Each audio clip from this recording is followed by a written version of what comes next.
현실로 돌아가 보겠습니다. 현실로. 오늘 탐정손수호에서 할 현실은 사실은 좀 화가 나는 현실이에요. 네. 남북 정상회담 분위기 뜨겁고 좋죠. 예. 그런데 대한항공 오너 일가 갑질 사건 역시 만만치 않습니다. 예. 조양호 회장의 둘째 딸 조현민 전 전무의 물벼락 갑질에서 시작이 돼서 뭐 일파만파예요. 네, 그렇습니다. 조현민 전 전무가요 경찰에 출석해서 피의자 신문을 받았죠. 그 앞에 그 전에 기자들이 이제 여러 가지 질문을 던졌습니다. 여기에 대해서 조 전 전무가요 죄송합니다라는 말만 반복했는데 세 보니까 6번이었어요. 6번. 네, 6번에 6에 무슨 의미가 있나? 좀 생각을 해봤습니다. 그래서 조현민 전 전무가 미안하다, 죄송하다고 말을 해야 했던 6가지 이유. 더 나아가서 조양호 대한항공 한진그룹 총수 일가의 6가지 잘못을 짚어보려 합니다. 제목을 정리하자면 조양호 일가가 죄송한 6가지 이유 뭐 이렇게 되는 겁니까? 네, 그렇습니다. 예, 오늘 총정리 버전입니다. 사실 뭐 하루가 다르게 새로운 얘기가 나오고 어떤 건 법적으로 문제가 있는지 뭐 없는지 이거 좀 헷갈리기도 하시잖아요. 오늘 손탐정이 총정리해 드립니다. 6가지 이유. 첫 번째는 뭡니까? 네, 첫 번째. 이번 사태의 발화점. 조현민의 물벼락 갑질. 이 사건을 시작으로 해서 사실은 줄줄이 다 터져 나온 거잖아요. 네, 올해 3월이었죠. 예. 이제 대한항공 조현민 당시 전무가 광고 대행사 직원들과 회의하면서 고성을 지르고 사람에게 물을 뿌렸다는 이야기가 돌기 시작했습니다. 예. 현장에 있던 광고 대행사 직원이요 온라인 익명 게시판에 그런 글을 쓴 건데요. 그렇죠. 직원이 그 질문에 제대로 답하지 못하자 이제 조 전 전무가 음료수 같은 유리병을 던졌고 이게 깨지지 않자 직원 얼굴에 물을 뿌렸다는 내용이었는데요. 예. 논란이 되자 이 글은 바로 삭제됐어요. 하지만 나도 조 전무에게 당했다라고 하는 글이 계속 올라왔습니다. 예. 대한항공이 반박을 했어요.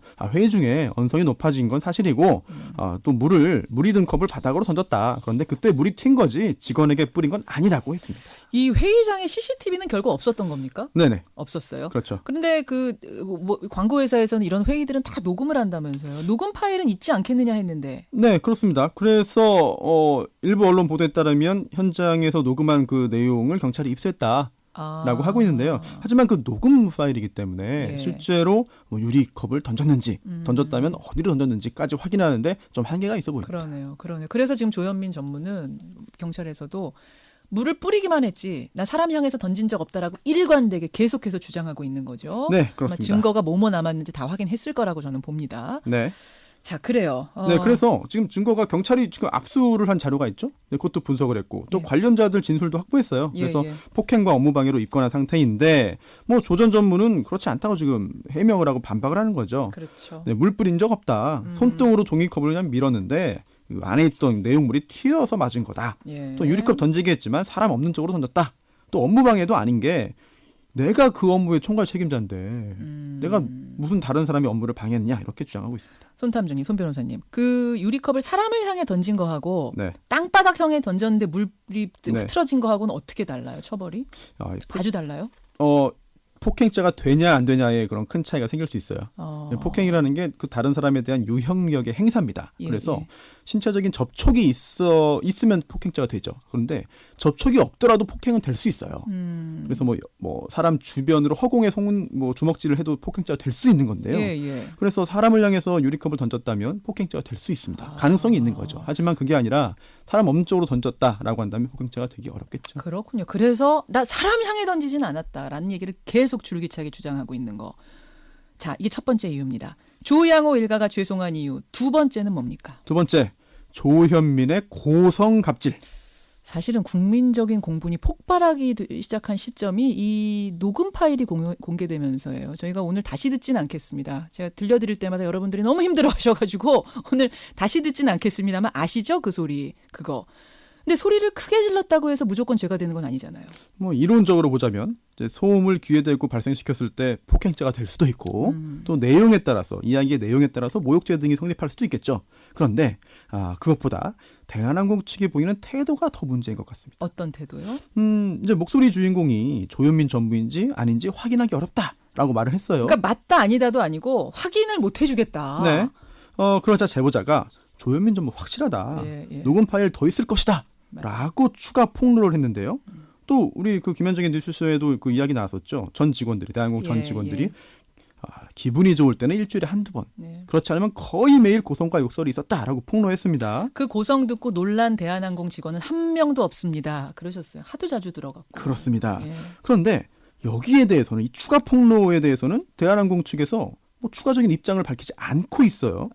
그리고 또 조양호 회장의 사과문에도 이 부분은 언급이 없었습니다. 그러면서 이제 직원의 휴대전화를 확인하고 있다. 뭐 또는 조양호 회장 방에 방음공사했다라는 이야기 나오면 여기엔 또 적극 해명하고 있습니다. 그렇다면 해명을 하지 못하거나 하지 않고 침묵을 지키는 그 부분에 대해서는 인정하는 거냐 그런 느낌으로 들려요. 그렇게 해석돼야 되는지 모르겠습니다. 근데 이거는 음성 분석하면은 사실은 다 드러나는 거니까 요거를 아니라고 끝까지 하기는 어렵지 않겠는가 저는 이런 생각이 드는데 어쨌든 죄송한 이유 두 번째는 그 고성 갑질. 네. 네. 조현민 씨 거 그거였고. 네. 세 번째 이유는 뭡니까? 네, 세 번째, 어머니 이명희 이루재단 이사장의 갑질. 이 씨 같은 경우에는 음성도 나오고 동영상도 나오고 줄줄이 나왔잖아요. 그리고 또 둘 다 충격적이었잖아요. 그렇습니다. 사실 그 굉장히 고상해 보이는 외모와 달리. 사람 외모 보고만 보고는 모르는 모양이에요. 그러니까요. 정말. 네. 이게 딸들을 능가하는 고성, 폭행, 갑질이 드러났죠. 예. 특히 피해자가 이 이명희 이사장을 처벌해달라는 의사를 표시했습니다. 그래서 경찰이 현재 이런 진술들을 확보한 상태에서 수사를 진행하고 있죠. 업무방해도 인정될 가능성이 높다면서요. 그렇습니다. 이게 호텔 건물 공사 현장에서 갑질을 한 거죠. 밀치고 뭐 서류 뭉치 내던지고 이런 거. 이게 조현민 전 전무 사건과는 달라요. 왜냐하면 이명희 이사장은요 한진그룹 오너의 배우자이고 또 이제 이른바 사모님이죠. 그런데 그렇다 하더라도 법적으로는 뭐 대한항공, 한진그룹, 뭐 호텔 또는 호텔 당시 공사를 맡았던 업체와 관련이 없어요. 이루재단이라는 곳에 이사장을 맡고 있긴 하지만 이루재단하고 대한항공하고는 또 다른 회사니까 전혀 그렇습니다. 다른 건 재단이니까. 네, 뭐 임직원도 아니고 그렇죠. 또 지분도 없고 뭐 관계가 없는데 따라서 자기 업무라고 주장하면서 책임을 회피하기 어려워 보입니다. 그러네요. 그렇기 때문에 폭행죄, 모욕죄, 업무방해죄 등등의 성립 가능성이 생기는 거죠. 그래요. 근데 지금도 제보가 계속 들어오고 있대요. 이게 네. 얼마나 더 커질지 모르겠습니다. 그렇습니다. 조양호 일가가 죄송한 6가지 이유. 네 번째는 뭡니까? 네 번째, 조양호 일가의 관세 포탈 문제. 이게 큰 것 같아요. 저는 법적으로 보면은. 네. 그러니까 해외에서 물건을 사서 대한항공 현지 지점에다 갖다 놓으면 네. 항공기 부품이 들어올 일이 있지 않겠습니까? 그렇죠. 수리도 해야 되고 당연히 하니까. 그렇죠. 그 부품으로 위장을 해가지고 공항에 상주하는 직원 통로로 가져오는 방식. 네. 야, 참 그렇게 해서 관세를 물지 않았다는 거잖아요. 외국 물건을 국내로 들어오면 원칙적으로 세금, 관세를 내야 합니다.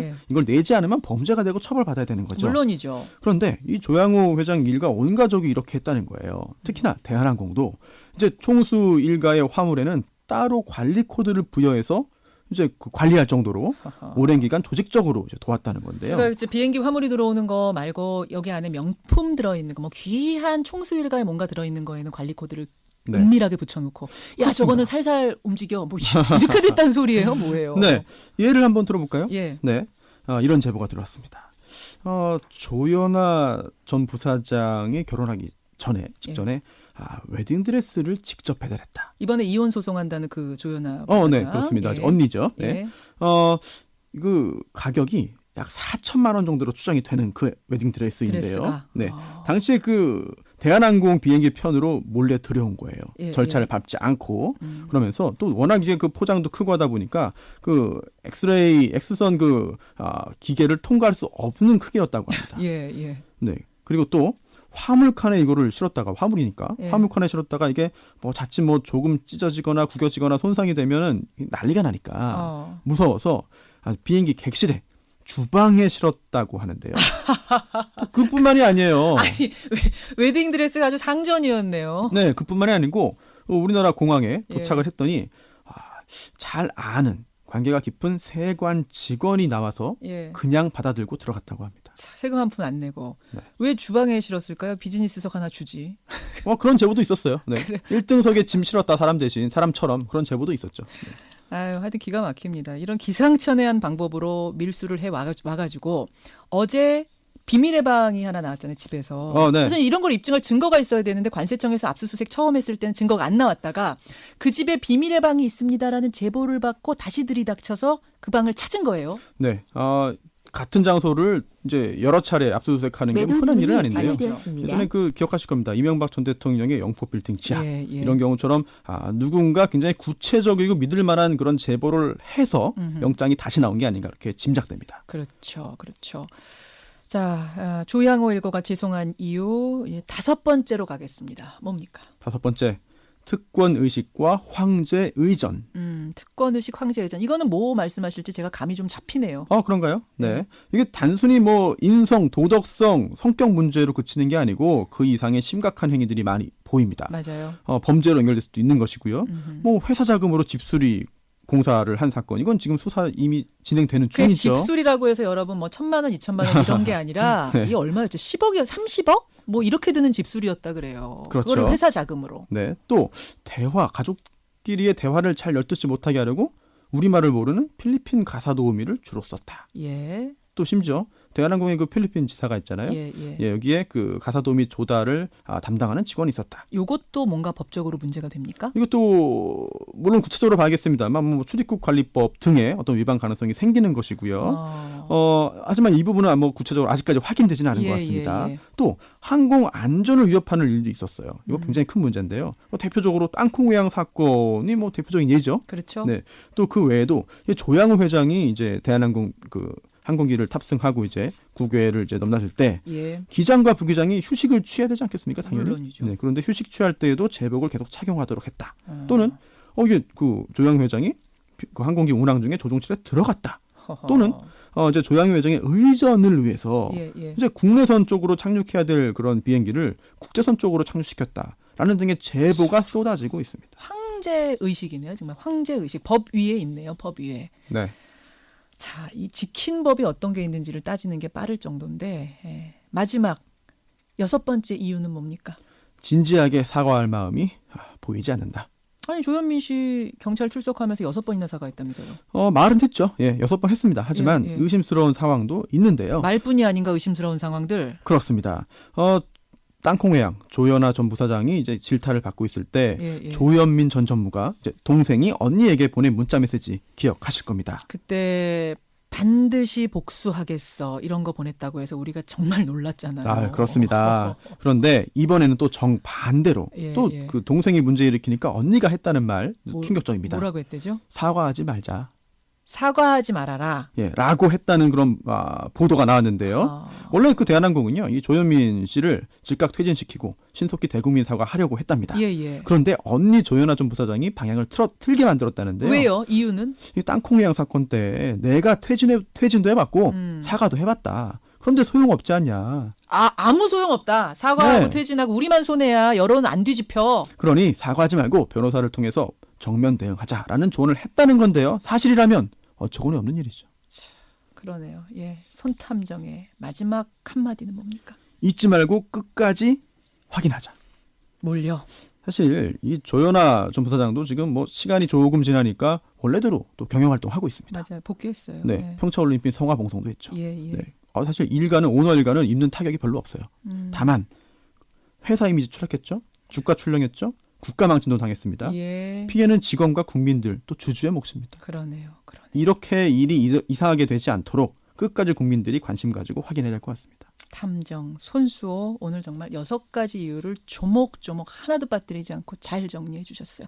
손수호 변호사님 고맙습니다. 네.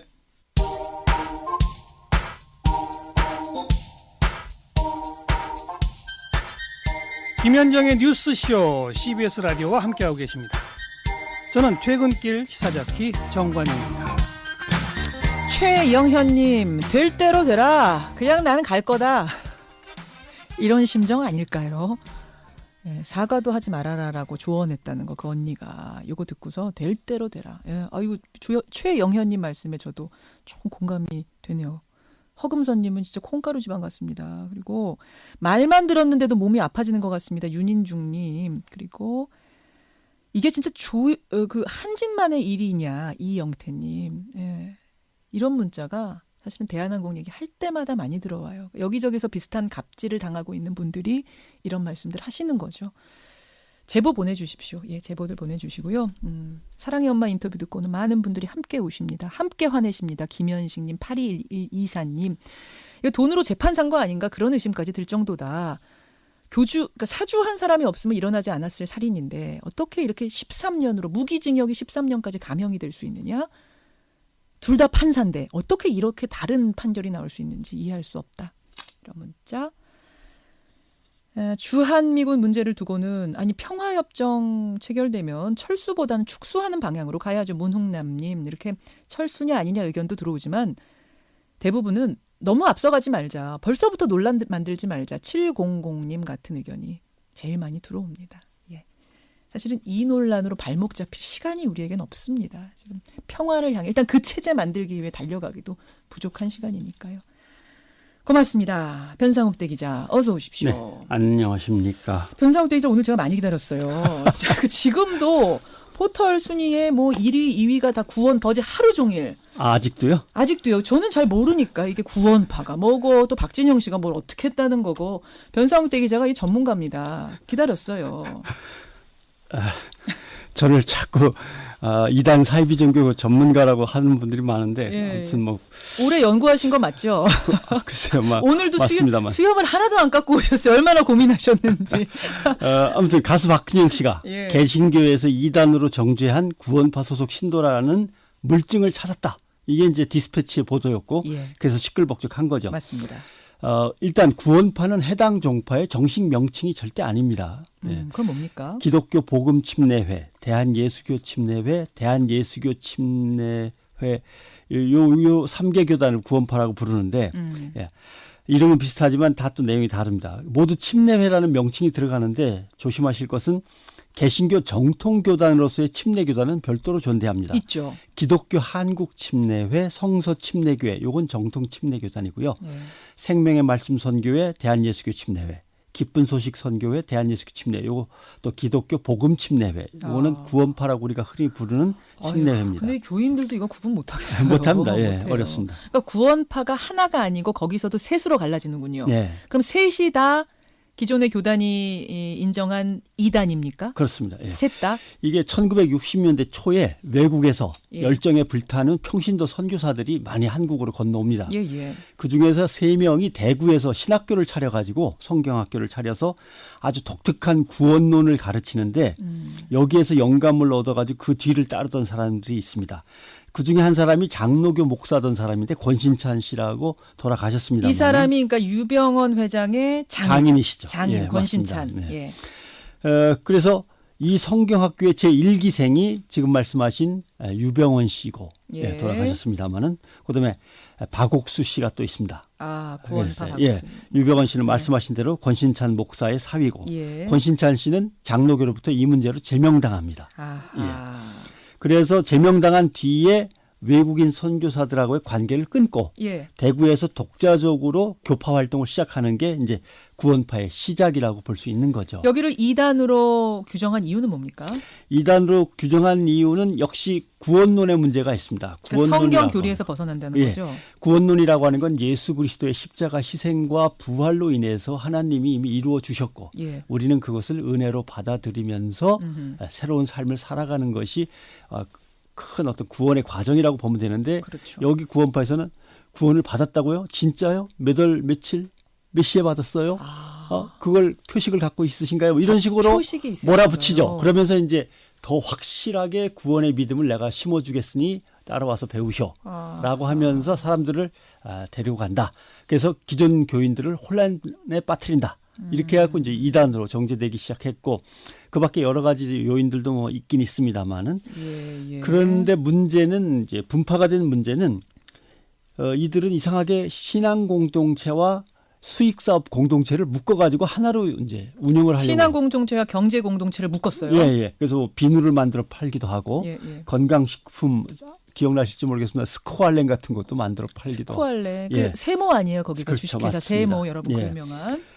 그래서 이제 나가다가 이것에 반대하는 이건 신앙 공동체가 할 일이 아니다라고 하는 사람도 떨어져 나갑니다. 예. 그래서 거기서부터 이요한 구원파, 뭐 박옥수 구원파 이런 게 생기는 거죠. 그래서 세 개로 또 구원파가 나눠진 네, 거군요. 그렇습니다. 아무튼 모두 정통 교단에서는 이단으로 지금 규정하고 있는 겁니다. 그래요. 이번에 박진영 씨의 설교 중에 이제 동영상이 공개가 된 거 아닙니까? 디스패치를 통해서 구원파의 내용을 그대로 옮겨놓은 듯하다라고 디스패치가 지적한 것도 지금 말씀하신 그런 부분들이 들어있었던 거예요. 충분히 정황 증거는 된다고 봅니다. 예, 거기서 박진영 씨도 언제 어떻게 어떤 식으로 구원받은지에 대한 확신의 증거. 갑자기 뭐 택배 배달 오듯이 구원이 탁 오더라. 비행기 언제. 타고 날아온다 이런 것들이 있고 지금 비행기는 조금 다릅니다만은 그건 그노시스주의적 관점이라고 하는 건데 쉽게 표현하면 이렇습니다. 미국과 소련의 대립, 소련의 붕괴, 이스라엘의 독립, 남북한 정상회담 이런 것들이 성경책의 비밀 암호로 다 담겨 있다는 거죠. 그래서 그 암호를 푸는 지식을 쌓아가면 쌓아갈수록 하나님의 진리에 더 가까이 갈 수 있다. 이게 이제 영지주의, 신령한 지식, 영지주의의 이제 문제인데 영지주의 자체가 이단으로 규정받는 겁니다. 그러니까 그렇죠. 예. 그렇죠. 근데 성경을 마음대로 박진영 씨의 해석한 그 강연 내용을 잘 들어보면 요 비슷한 내용들이 뭔가 그런 냄새가 나는 것들이 여러 개 있죠. 그런 냄새 때문에 이제 디스패치는 그리고 또 이제 여러 가지 그 연결성 있잖아요. 뭐 박진영 씨의 장인이 그렇죠. 유병헌 전 회장이고 뭐 그러니까 이런 조카 것들 때문에 사위인 거죠. 예. 연결시켜 보면은 구원파 아니겠느냐라고 디스패치는 주장하는 건데 지금 박진영 씨는 아니라는 거예요. 그러니까 명예훼손 소송도 쟁점을 걸겠다. 정리해 보면 첫째, 박진영 씨가 구원파 신도니 아니냐. 디스패치는 정황 증거를 들이댔고 박진영 씨는 절대 아니라고 하는 거고. 두 번째, 박진영 씨가 그럼 전파한 내용이 구원파의 것이냐 그냥 비슷하기만 한 거냐. 그리고 비슷하다면 기독교 정통교단이 인정해 줄만 하냐 인정해 줄 수 없는 거냐. 이 문제. 그리고 본인은 결코 아니라고 하는데 그럼 어디 소속이냐 당신은. 그런데 박진영 씨는 나는 개인적인 독립파다. 독립파다. 개인적으로 영성과 진리를 추구하는 거. 독립 기독교파다. 가다라고 하는 거죠. 그러면 이게 이제 기독교계의 문제고 일반 사회의 문제는 뭐냐. 첫째, 남이야 뭘 믿든 성경을 어찌 해석하든 왜 마녀 사냥식으로 이렇게 몰아가는 거냐. 그러는 개신교는 뭘 이렇게 잘해서. 이제 두 번째, 세월호 참사를 자꾸 들먹이면서 박진영 씨 기사에다 갖다 붙이는데 정말 관련이 있다고 해서 그러는 것도 아니면 이건 너무한 거 아니냐. 그다음 이미 몇 년 전에 다 논란이 돼서 알 사람 다 알고 뭐 나름대로 짐작들 하는 사람 짐작하고 아니면 아닌 거라고 생각하는 사람도 있고 다 끝난 문제인데 왜 이제 와서 혹시 삼성 바이오로직스 분식회계 등 삼성 문제가 핫해지니까 물타기 하는 거냐? 이 얘기 어제 많이 나왔어요. 그래서 불똥이 삼성으로 어쩌면 칩니다. 타이밍이 이렇게 딱 맞아 떨어지느냐? 뭘 덮으려는 거 아니냐? 이게 이제 일반 사회에서 지적하는 겁니다. 그다음에 또 하나의 문제는 어떤 연예계 인사가 어떤 신앙을 갖거나 어떤 종교에 귀의하거나는 종교적 자유가 있다. 그렇죠. 미국 같은 경우 뭐 탐 크루즈는 뭐 희한한 종교를 믿고 사이언톨로지인가요? 사람들한테 전파하고 자랑스럽게 얘기할 때도 있고 뭐 그런데 다 인정받는데 왜 이렇게 한국 사회에서는 난리가 나느냐라고 하는 문제가 있고 두 번째, 자신의 인지도와 명성을 이용해서 한 연예계 인사가 신앙을 남한테 얘기하는 게 아니라 사람을 모은 다음에 강의를 계속 해나간다면 마치 학교처럼 세미나처럼 계속 열고 있다면 그건 어떻게 받아들여야 될까라고 하는 문제. 그리고 자기의 친분 관계를 이용해서 많은 사람들을 그리로 데려가고 그 사람들을 보고 또 많은 사람들이 쫓아간다면 그건 우리가 어떻게 받아들여야 될까 하는 문제. 세 번째, 혹시 거기서 가르치는 내용이 정통 기독교의 오랜 전통과 오랜 연구와 학문적인 어떤 결론과 비교해 볼 때 너무 좀 틀어져 있거나 희한하거나 과도하거나 뭔가에 너무 집착해서 사람들을 잘못 이끌 미혹스러운 부분이 있다면 그건 우리 사회가 그러든 말든 뭐 거기야 뭐 자기 책임이니까 라고 할 것이냐 문제 제기를 할 것이냐 이런 여러 가지 문제가 지금 중첩돼 있는데 아마 박진영 씨 설교를 다시 한번 쭉 들어보시고요. 이 부분은 이렇구나. 이 부분은 아까 얘기한 그거구나. 또는 이 부분은 아무래도 문제가 되는 부분일 수도 있겠다. 한번 판단해 보시는 게 좋겠습니다. 이단이나 사이비가 위험한 건 물론 자유죠. 그것도 그들 자유긴 합니다. 위험한 건 보면 항상 사회 문제로 발전할 가능성을 항상 내재하고 있기 내재하고 때문에. 있는 거죠. 이재령 목사 경우를 우리가 봐도 그렇습니다. 그렇기 때문에 항상 문제가 되는 겁니다. 왜 자유인데 왜 그러냐라고 하기에는 이런 것들을 내재하고 있기 때문에. 그렇습니다. 자, 구원파가 뭔지 하도 화제여서요. 오늘 변상욱 전문가가 쉽게 풀어주셨습니다. 고맙습니다. 고맙습니다.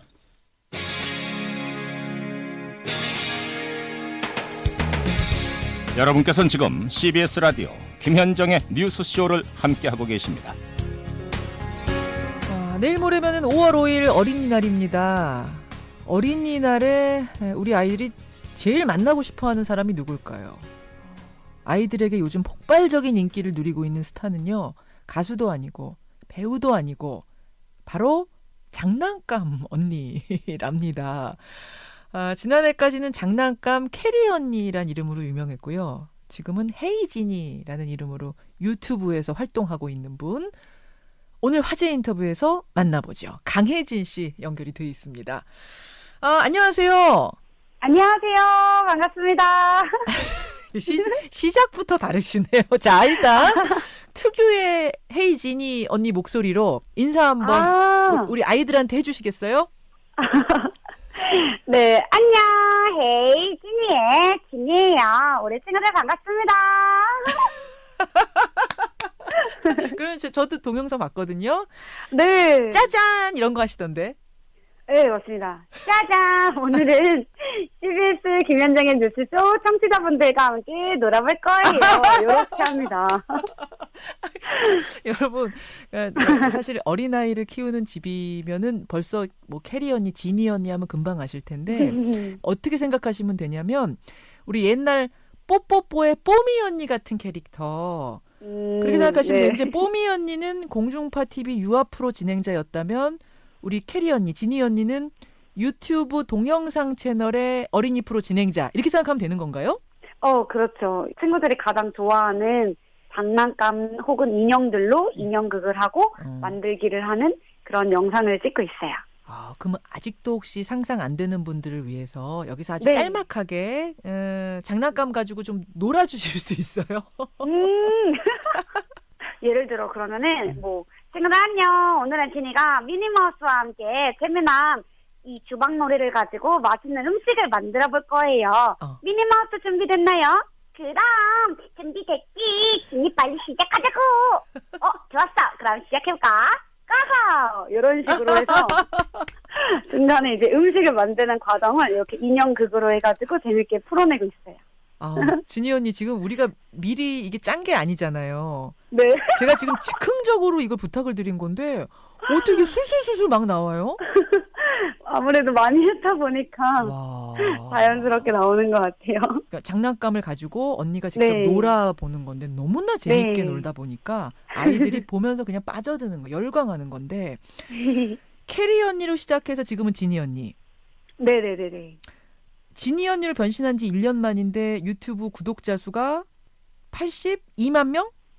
네, 요 근래에 82만 명이 됐습니다. 그러면 누적 조회수라 그러잖아요. 얼마나 돼요? 네네. 한 2억 7천만 정도 되는 것 같아요. 2억? 네. 2억 7천만 회? 네. 와, 대단합니다. 이 정도입니다. 자, 그러면 네네. 지금 이제 들으시는 분 중에 네네. 저도 그렇지만 장난감을 사주는 것까지는 우리가 잘할 수 있는데 네네. 그걸 가지고 애들하고 같이 노는 건 정말 어렵다. 어떻게 놀아줘야 진희 언니처럼 이렇게 재밌게 놀아줄 수 네네네. 있는가? 부모님들께서 그런 질문을 굉장히 많이 해주시긴 했어요. 그렇죠. 중요한 거는 이제 다른 어려운 게 아니라 정말 아이들 눈높이에서 예. 함께 같이 호응하고 놀아주는 게 가장 큰 아이들에게는 바라는 게 아닐까라는 생각을 하면서 했는데 예. 예를 들어 주방놀이 장난감을 가지고 노는데 예. 아이들 같은 경우에는 고기랑 생선이랑 같이 삶아서 주고 너무 아무렇지 않게 친구들이 맛있게 요리해서 주는데 예. 이제 그런 순서라든가 방법들에 대해서 예. 아이들한테 이거는 요렇게 하는 거야. 가르치죠. 엄마가 해줄게. 요렇게 하기보다는 예. 조금 그런 거를 내려놓으시고 예. 아이들 눈높이 입장에서 조금만 호응하고 맞춰주신다면 크게 어렵지 않을 것 같아요.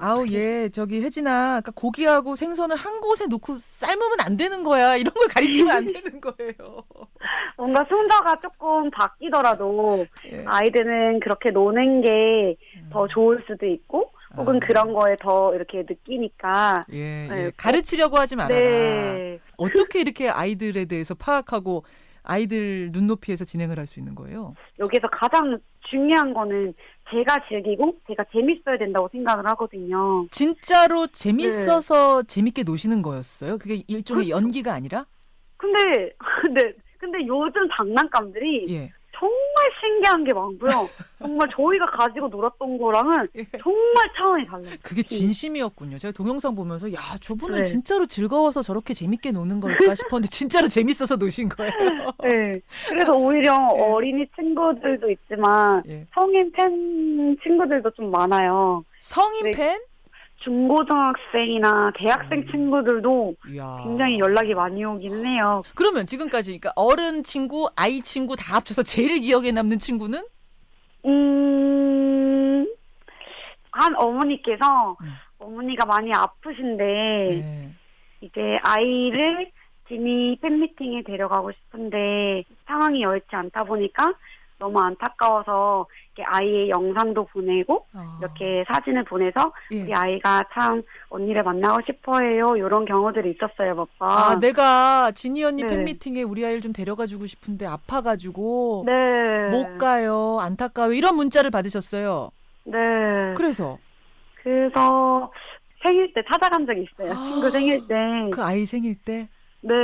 근데 와. 어머님이 훨씬 더 많이 좋아하시더라고요. 그래서 저 어머님 그때 안 우셨나 모르겠어요. 갑자기 많이 우셨죠. 우셨어요. 야. 아무래도 많이 고마워하시는 것 같아요.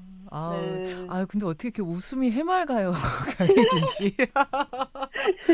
듣기만 해도 기분 좋아지는 우리 진이 언니 그런 경우. 그러니까 그런 게 보람인 거죠. 그래서 하는 거죠. 그쵸. 아무래도 너무 재밌어서 하고는 있지만 너무 잘 맞지만 일이다 보니까 사실 가끔 힘들 때도 있거든요. 그럼요. 근데 이제 그럴 때 이제 그런 친구들이나 이제 친구들의 댓글들 이런 거 예. 봤었을 때 내가 이래서 이런 거를 해야 하는구나라는 의미를 조금 찾는 계기가 되는 것 같아요. 야, 그래요, 진희 언니. 우리 내일 모레면 어린이날입니다. 네. 지금 뭐 어린이들이 많이 듣는 프로는 아니지만 김현정의 뉴스쇼가 그렇지만 혹시 지금 진희 언니가 나온다고 해서 듣고 있을지도 모르는 어린이들에게 혹은 여러분 지금 어머니들 듣고 계시면은요 이거 녹음해서 들려주시면 아이들 되게 좋아할 거예요. 어린이들에게 진희 언니가 한마디. 친구들 안녕. 헤이 진이의 진이에요. 오늘은 어린이날입니다. 우! 우리 친구들 기분 너무너무 좋죠. 네. 우리 친구들 오늘 하루 즐겁게 보내고 건강하고 아프지 않고 다음에 진이 언니 만나요. 안녕. 안녕. 저기서 뭐 답을 해야 될 거가. 그래요. 오늘 귀한 시간 감사드리고요. 어린이날 네. 행복하세요, 진희 언니. 네. 고맙습니다. 감사드립니다. 네. 예, 장난감 진희 언니로 정말 아이들의 우상입니다. 강혜진 씨, 유튜버 만나봤습니다. 차수진님, 뉴스쇼에서 진희 언니 목소리가 나오니까 우리 막내가 뒹굴뒹굴 하다가 벌떡 일어났습니다. 정말 지금 부모님들 문자가 많이 들어오는데요. 맑은 목소리 들으면서 우리 마음도 잠깐 맑아지는 시간이었습니다. 저는 여기서 인사드립니다. 내일 아침 7시 반에 돌아오죠. 고맙습니다.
직수관이 플라스틱이라면 어쩔 수 없이 교체해야 하니까. 스테인리스 직수관이라 교체할 필요 없는 SK매직 직수 정수기. SK매직 믿음 직.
정소민은 왜 먹슬림에 빠졌을까? S라인은 더하고 체중은 줄이고 맛은 더하고 걱정은 줄이고 먹슬림을 더했더니 다이어트 부담은 빠졌다. 먹으면서 빼는 날씬한 습관 먹슬림. 단 10kcal 맛있게 먹으면서 체지방은 빼는 다이어트. 이제는 굶는 다이어트 대신 즐겁게 먹으면서 빼는 먹슬림으로 다이어트 시작하세요. 먹슬림. 대한민국 국민 누구나 참여 가능한 대국민 골프 이벤트. 전국 각 지역을 대표하며 골프를 사랑하는 아마추어 골퍼들이 선발된다. 프로와 아마추어가 함께하는 꿈의 라운드. 대국민 골프 이벤트 프로그램 SG골프 더 매치. 2차 챔피언전에 이어 새롭게 시작되는 더 매치 4차전. 지금 바로 시작합니다. 프로 골퍼에게는 새로운 도전을, 아마추어에게는 꿈의 무대를, 스크림과 필드 대회를 통해 선발되는 대국민 골프 이벤트 SG골프 더 매치. 안녕하세요. 저는 강소연입니다. 안녕하세요. 프로골퍼 이현입니다. 지난 2차전 챔피언전 결과 너무 재밌었잖아요. 정말 네. 너무너무 재밌었어요. 네, 잊을 얘기를 수가 안 없네요. 할 수가 없죠. 네, 맞습니다. 네, 그리고 또 오늘 새로운 마음으로 새로운 도전이 시작되는데요. 4차전 본선 4강 첫 번째 경기가 시작됩니다. 네, 4차전 아마추어 선수들을 선발하는 예선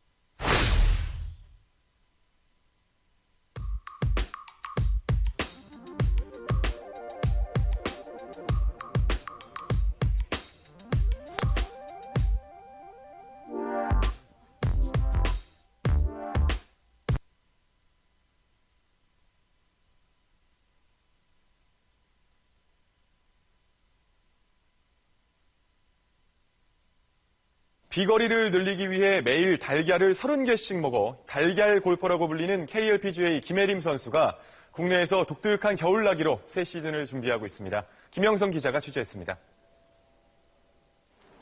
3년째 매일 삶은 계란을 먹다 보니 김혜림의 껍질 벗기는 실력은 가히 생활의 달인 수준입니다. 질리지 않나요? 지금 너무 질리는데 이거 먹고서 좀 좋아지는 게 느껴지니까. 계란 효과는 톡톡히 봤습니다. 체중이 8kg 늘어 비거리도 20m 정도 늘어났습니다. 계란 말고도 김혜림의 겨울 나기는 독특합니다. 대부분의 선수가 따뜻한 나라에서 전지 훈련을 하는 반면 김혜림은 국내를 고집합니다. 30개씩 대회가 많은데 그런 대회를 버티기 위해서는 일단 진짜 체력이 너무 중요한 것 같아. 해외 나가서는 많이 할 수가 없더라고요. 하체 근력을 키우기 위해 남자도 쉽지 않은 110kg의 바벨을 꾸준히 들고 있습니다.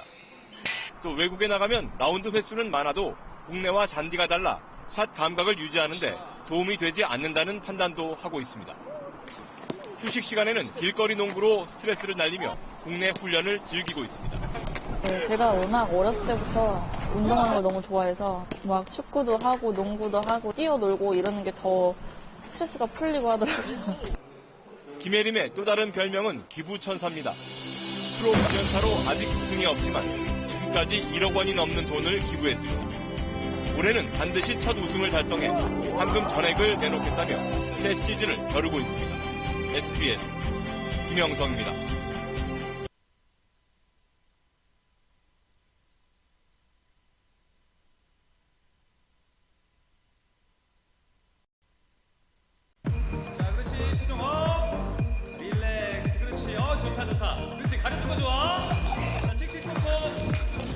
형, 우리 몇 년 계약할 거야? 엣지 있게.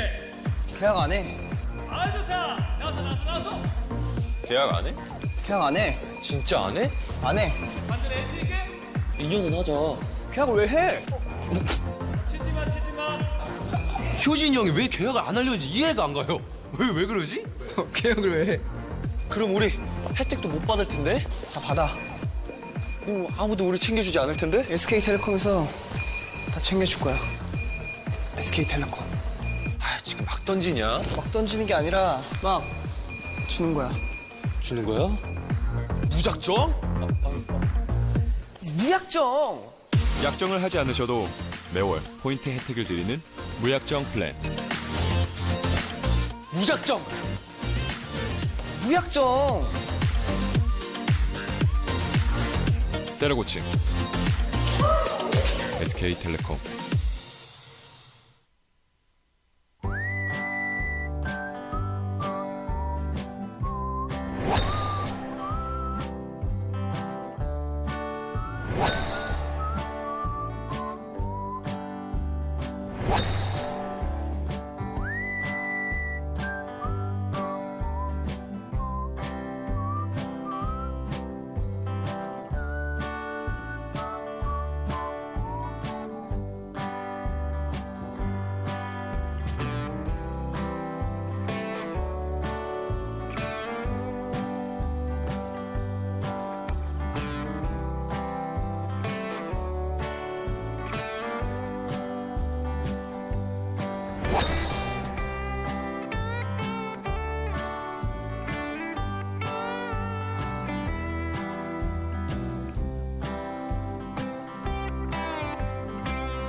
비거리를 늘리기 위해 매일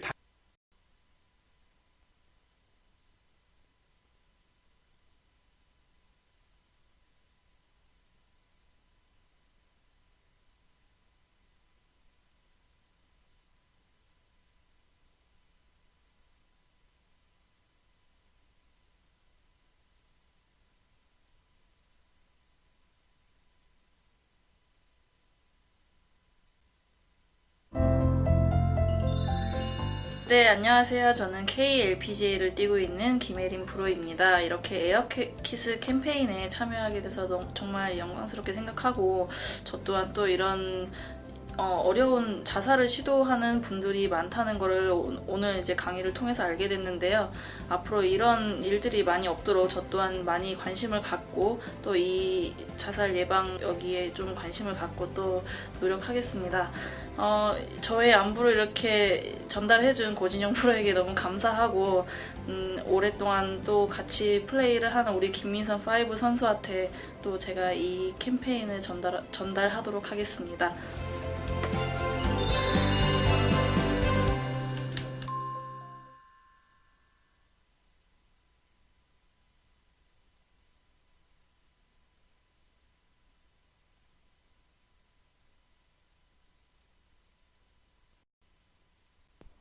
뭐야? 그냥 오다 주웠어. 오다 주웠어. 또? 이건 또 뭐야? 이건 또 뭐야? 오다 주웠다니까. 나 줄게. 5번째야. 자기야. 또 주웠나봐. 경품. 경품. 뭘 만난 5월 LF몰 5번 구매하면 11만 마일리지는 물론 스타일러와 건조기까지. 뭘 만나니 사일 만난다. LF몰. 스타일러도 빨리 주워와. 왜 안 가?